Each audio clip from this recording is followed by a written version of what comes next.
When Ivy stepped aboard the bus Thursday morning, she could see Susan holding a protective arm across her seat. Ivy slid in next to her. "Are you okay? You missed 2 days of school." "I wasn't feeling well," Ivy said, and it wasn't really a lie. "Today in orchestra meeting, my mom talked to your mom about giving you a ride home after."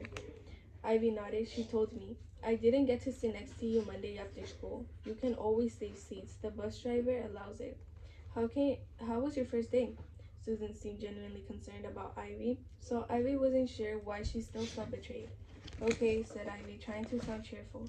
"My teacher is nice and way ahead everyone else though. I might go to 6th grade." Susan groaned. We had a test in math. I'm so far behind." She looked desperate and sounded overwhelmed. Ivy felt sorry for her all over again. "I can help if you like to. Remember, I said I would." The bus stopped at Lincoln, Maine. "That would be great," Susan said, hugging her before she got up and headed down the aisle. As the bus pulled away, Ivy heard the boy singing, and on the farm he had a pig. She bit the inside of her lip a little too hard to keep from crying and tasted blood. After school, Ivy was the only one to get off the bus at Lincoln, Maine for orchestra. Why didn't any of the other students from Lincoln Annex come?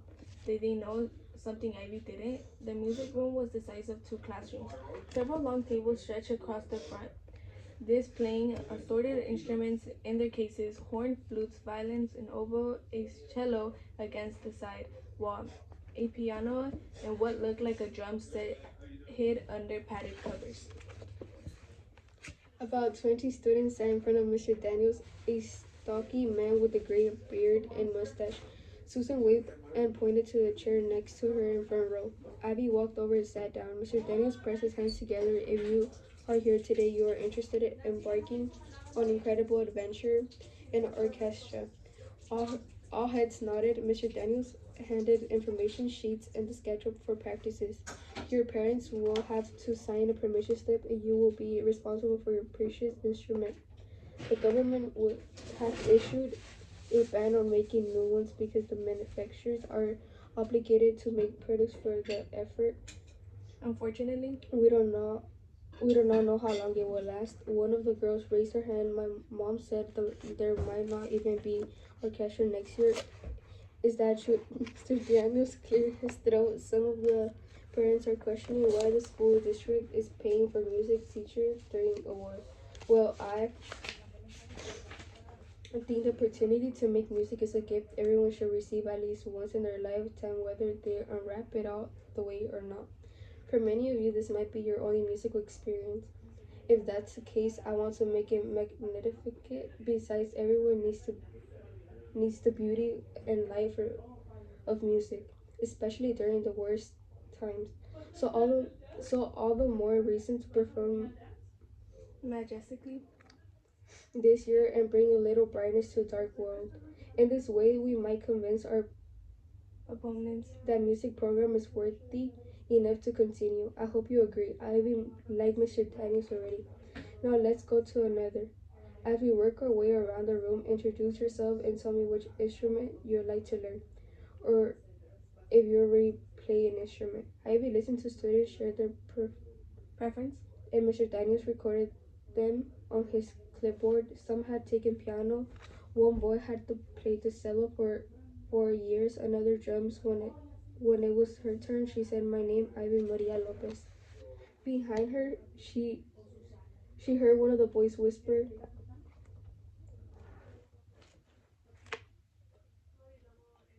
And then giggled. Her stomach did a somersault and she looked down at the floor. With this, way more students from Lincoln Annex hadn't come for orchestra. Mr. Daniels clapped his hands 3 times. "That's enough. I expect concert manners. In this class, and that means being respectful of every musician. Everyone in this room is welcomed here. Go on, Ivy. Your friend Susan told me you would be joining us from the other school. Is it true you were going to play a solo on the radio?" Susan had told them about her. She looked up and nodded. "When I lived in Fresno, I'm not sure which instrument I am interested in learning. Maybe the flute. So far, I only play harmonica." More laughing erupted. Someone snickered. "That's not an instrument."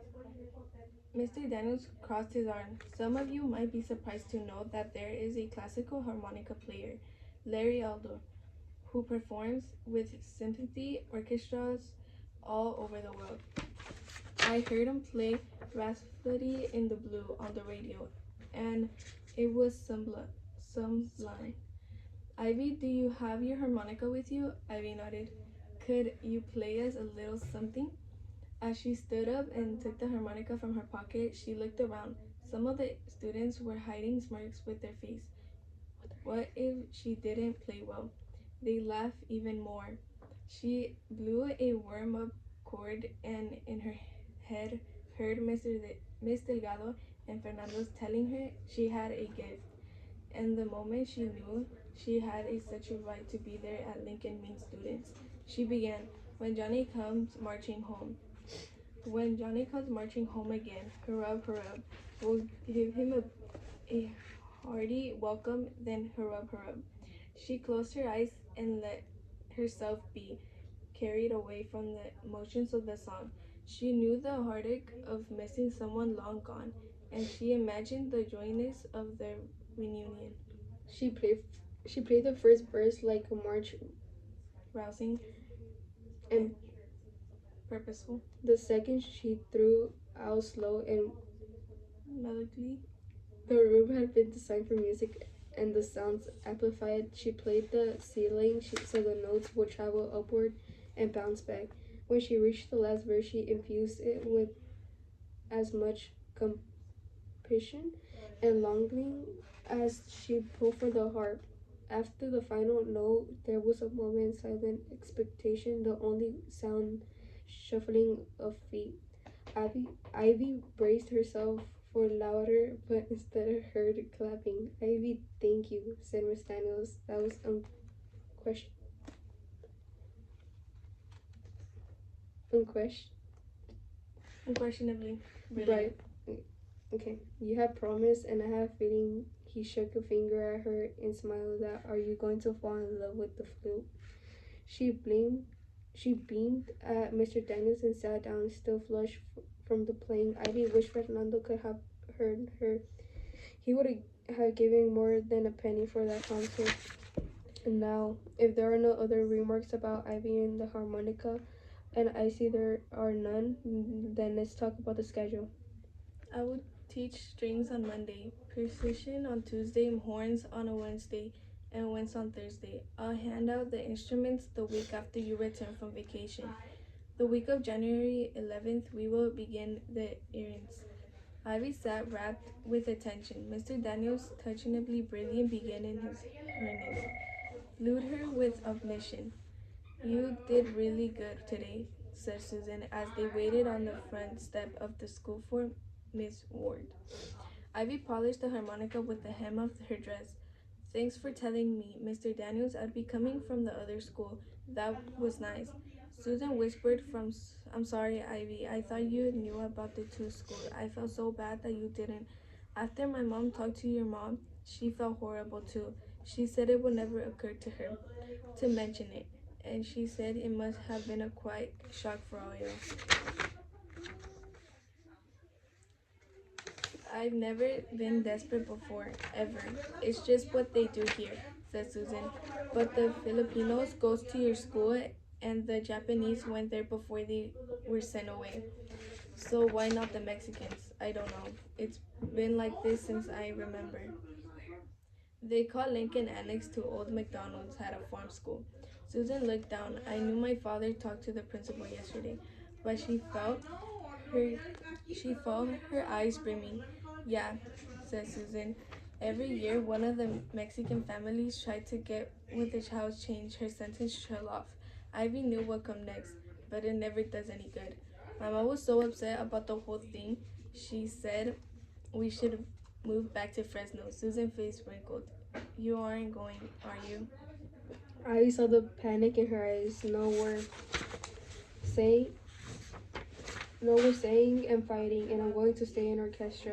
Susan let her sigh. I'm so glad, me too, I said Ivy. Tomorrow we're going to Grandma's for the holiday, said Susan. My dad is coming back right after Christmas, but my mom and I are staying until New Year's Day. Want to meet at the wagon the day after I got home. Same time she held across fingers looking hopeful. Susan seemed to have everything except a friend, and she wanted disrespectfully to be Ivy's maybe. Ivy wouldn't matter to the other students to Lincoln, Maine, but she mattered to Susan. How could Ivy turn her down? She nodded, I promise.